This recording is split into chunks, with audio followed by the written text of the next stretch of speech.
Are live. Let me just get a. I'm running a little behind today. I apologize. I gotta get a few things going. So what's up? What's up? How we doing over on the Moan? Let me get that recording over there on the Moan app. I'm recording live in the Free the King network. I think a couple of the groups in Free the King maybe didn't connect this time. So, but it's in. I think it's in like 6 of the groups, and it's on the YouTube, and you can always go back and look at it.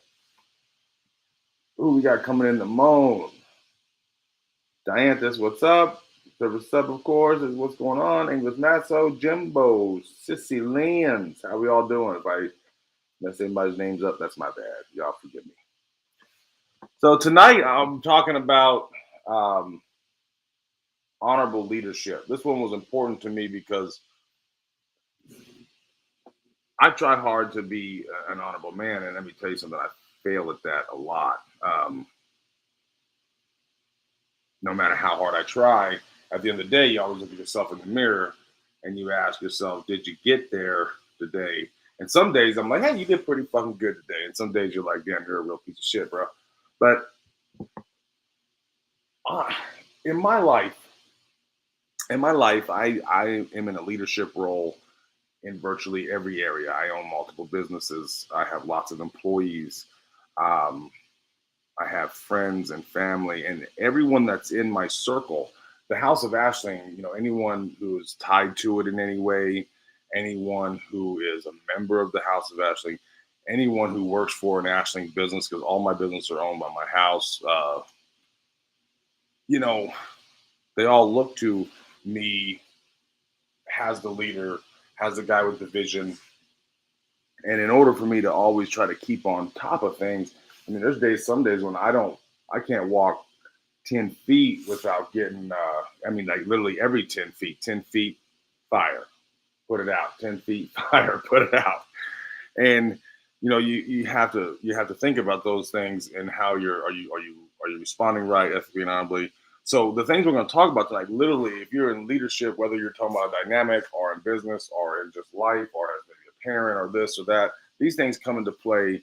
A lot of these things come into play no matter what. But tonight we're specifically talking about being that leader in a power exchange dynamic, in an authority dynamic or relationship. And I'm not talking about the bedroom, although these things are all applicable there too, but I am really talking about in a long-term committed dynamic in which the Kinky Smurf, my beautiful slave, as y'all know, we live a Gorian lifestyle. And she's as pretty much close as you can get as a no-limit slave that exists. And before some asshole says, oh, well, hey, they wouldn't cut off, the arm. Let's not get into that. When I say no limit, I mean, this is somebody that I can push to the absolute brink of just, before she would take that collar off or before she would walk away or whatever you want to call it, I would have to break and shatter her fucking soul. Okay. And so when I talk about honorable leadership tonight, that's my primary focus there. Because I feel I've come close. We've been together going on 20 years. And so throughout the 20 years, especially in my younger years, we've always been in a power exchange relationship. We started our dynamic off almost 20 years ago in a 50s style.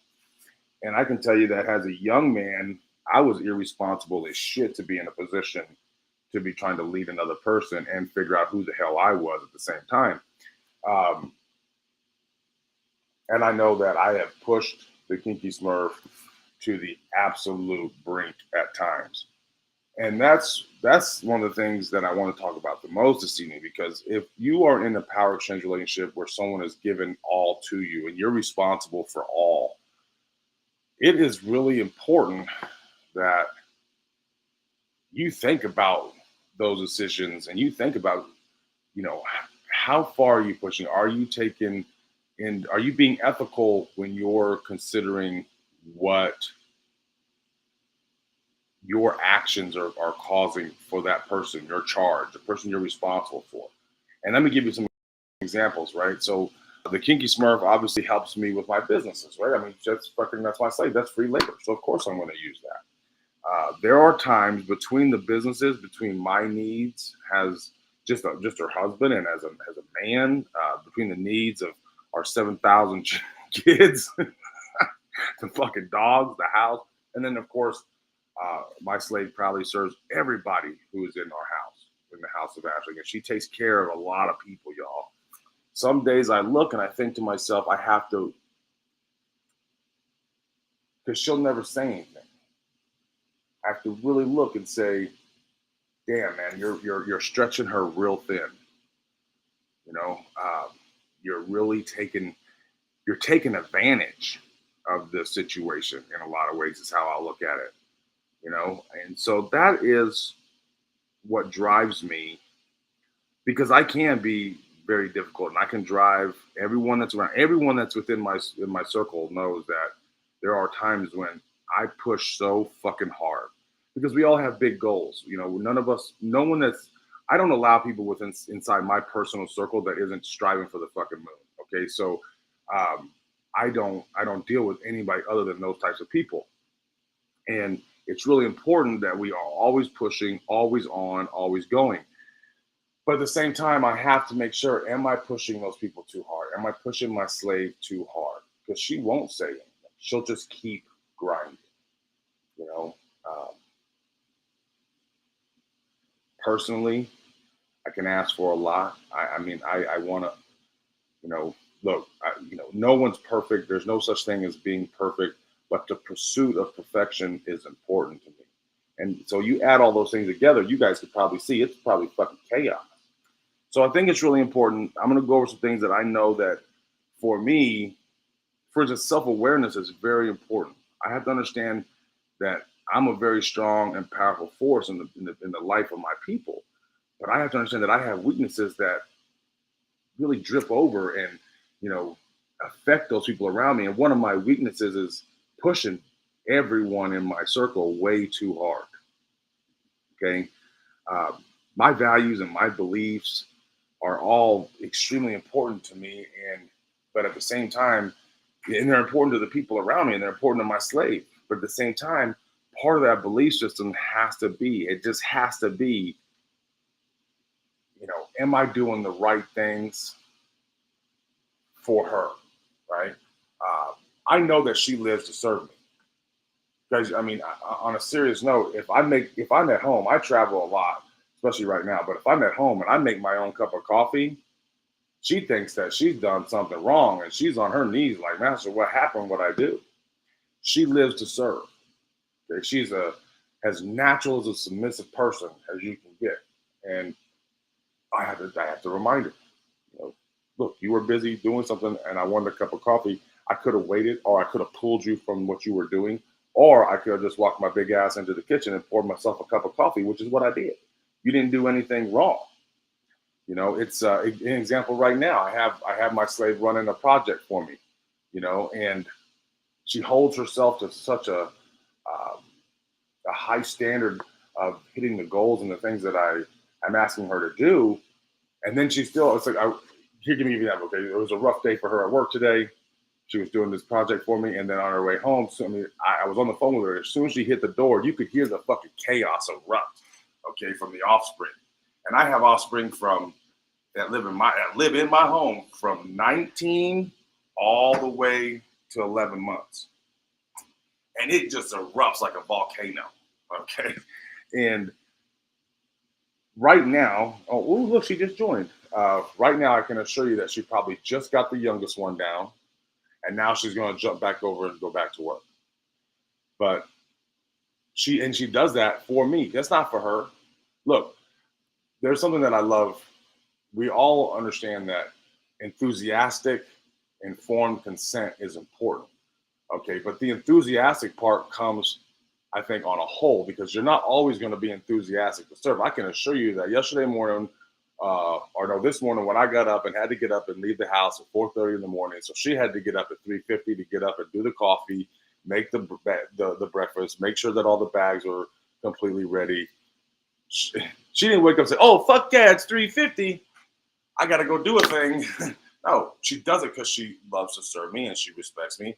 And how I show that back is by trying to understand the best ways that I can lead her and think about her and not take advantage. I guess that's the biggest thing I was trying to get across here is it's real easy when you're in a position of power over another person who will just keep fucking grinding for you to take advantage of it. And that is what I have to keep in check as what I consider honorable or ethical leadership is what I'm, because not everything I'm going to ask, and actually probably 90% of what I'm asking Hillary to do, the Kingsford to do, has nothing to do with her personal growth.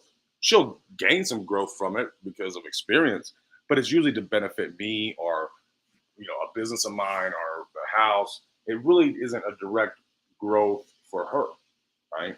And so I have to be just real careful in thinking about those things. So self-awareness is a huge deal.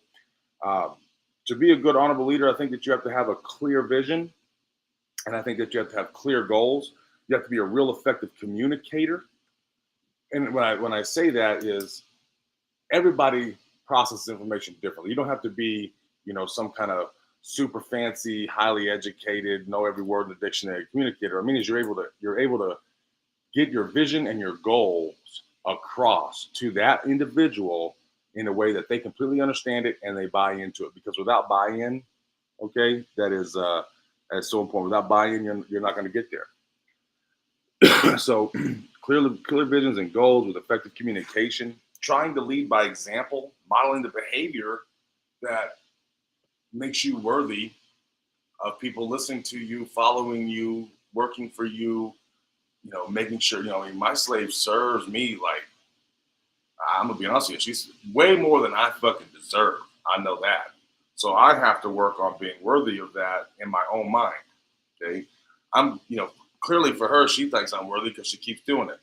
But it for me, it's more of when I look in the mirror, like I said, for me, it's looking at say, okay, are you really worthy of what you have? Okay. Um, and some days it's a yes, but folks, some days it's a no, that's just part of it. Empowering my slave is important to me, and that's why I do ask her to do things. I do try to push her beyond her limits some days, and I know that that's a thing that's up in the air for a lot of people. Hey, don't push anybody beyond their limits, but I'm pushing my slave beyond their limits every day in every way possible because I do want them to grow and I do want to empower them. Because the more that I can show them, the more that I can show her that the thing you thought you couldn't do, you just knocked out of the fucking park for me. That provides a lot of confidence. That helps build that skill set in a certain area. It helps them. So if they need to use that skill set for any particular reason in the future, they have it. I also think a lot about what happens to me if I get hit by a bus tomorrow. Okay, I want my slave to be able to work right in to life because we have a lot of responsibility that she's going to pick up the mantle right away. She's going to pick up the damn bat and start swinging. The other thing is really important that let me tell you guys, I have struggled with over my years is sometimes a little bit of adaptability, being able to change my mind, look at things and say, okay, this didn't work. It's not working. I need to adjust it. That took me a long. It was probably only about maybe 4 or 5 years ago. My fucking brother, Casher Damon, y'all know the House of Damon, especially, on the Monad, y'all know the House of Damon. He's helped me a lot with that is understanding it's okay to have to adapt and pivot. It doesn't take something away from you because you had to change your damn mind. Sometimes, especially when I was younger, I would almost be resistant to change because then I was like, am I violating? I said it this way. Well, as I got older and with the help of my, some good friends, obviously, I can see that that's part of being honorable and ethical is the ability to obviously admit you were wrong, which I've never had a problem admitting I was wrong. But I just sometimes am very hard-headed. I think I can do a thing a certain way, even if it's like when an immovable object meets, an unstoppable force. I just keep pushing, and so I'm learning how to really work on that conflict resolution. And I did something on this last week. So I won't dig too deep into that. But conflict resolution is important.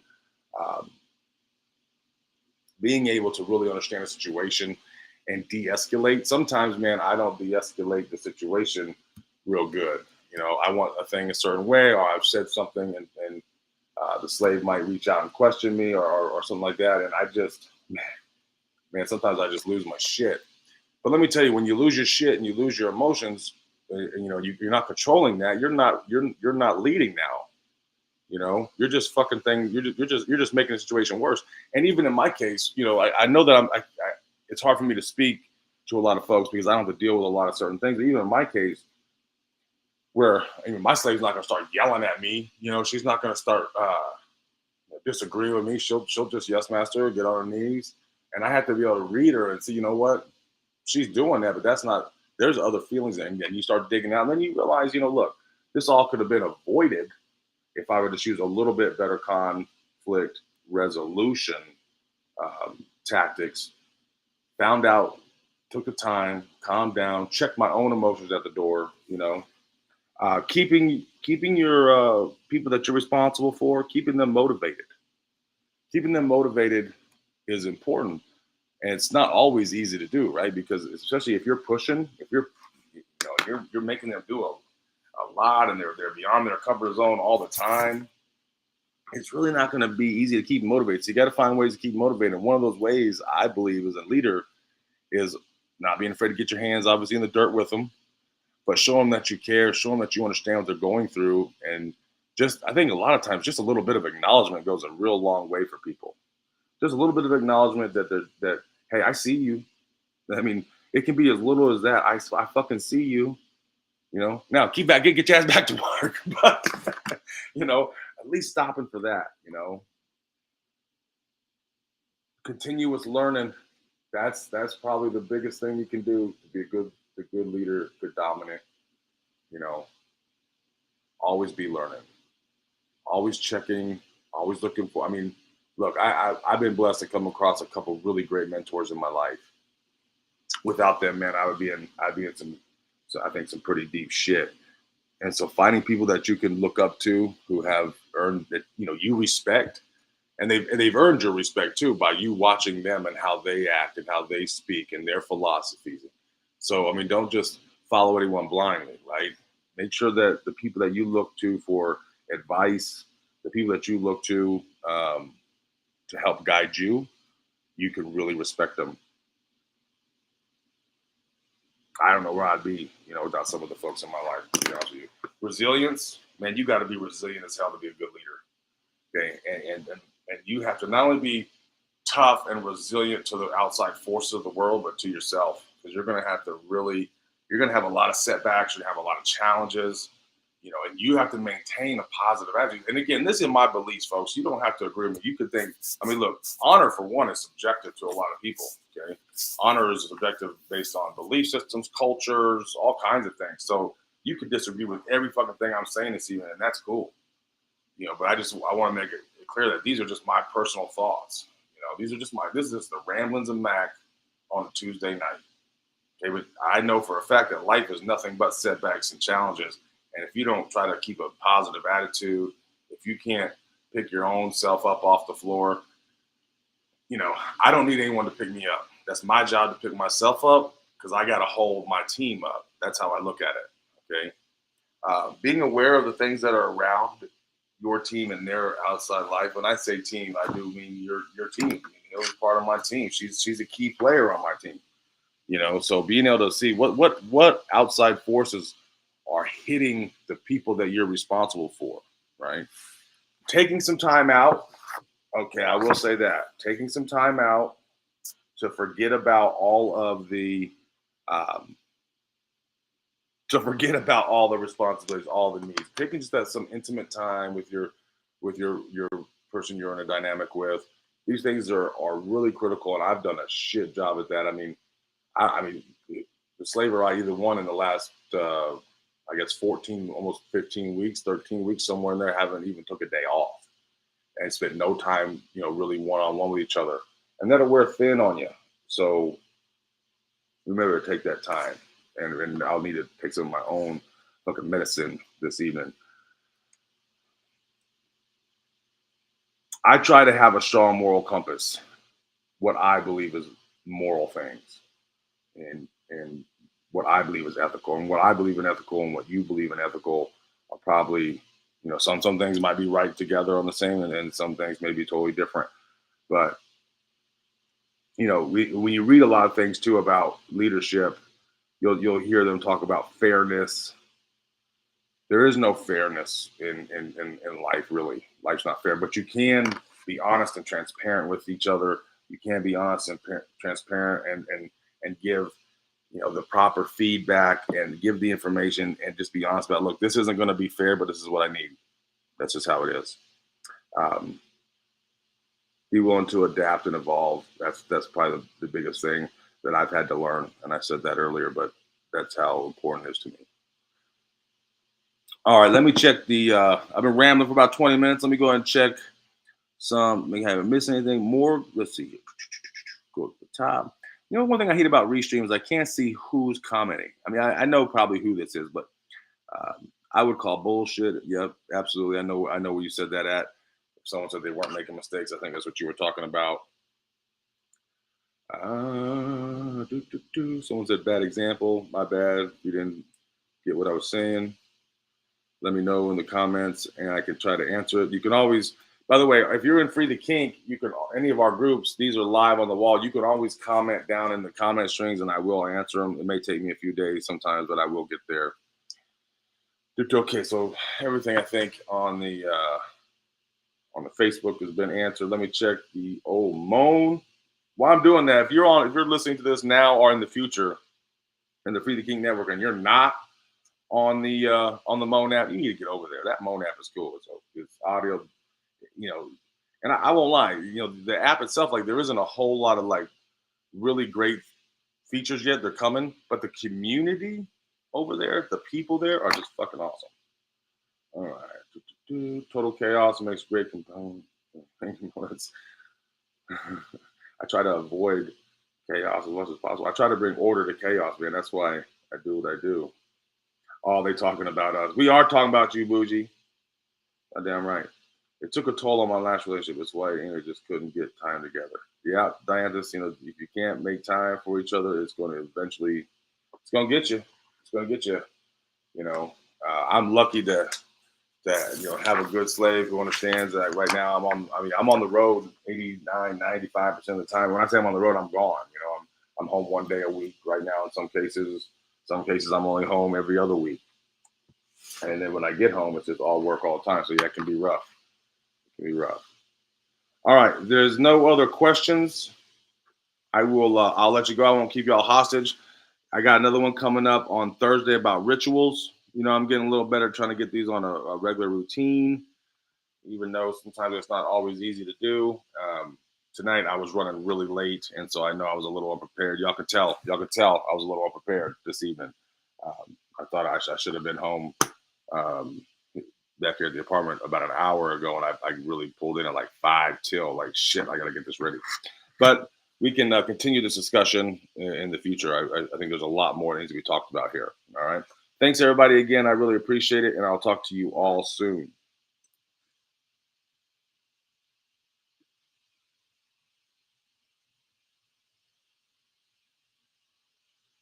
Bougie, thanks very much. I really appreciate you coming in here.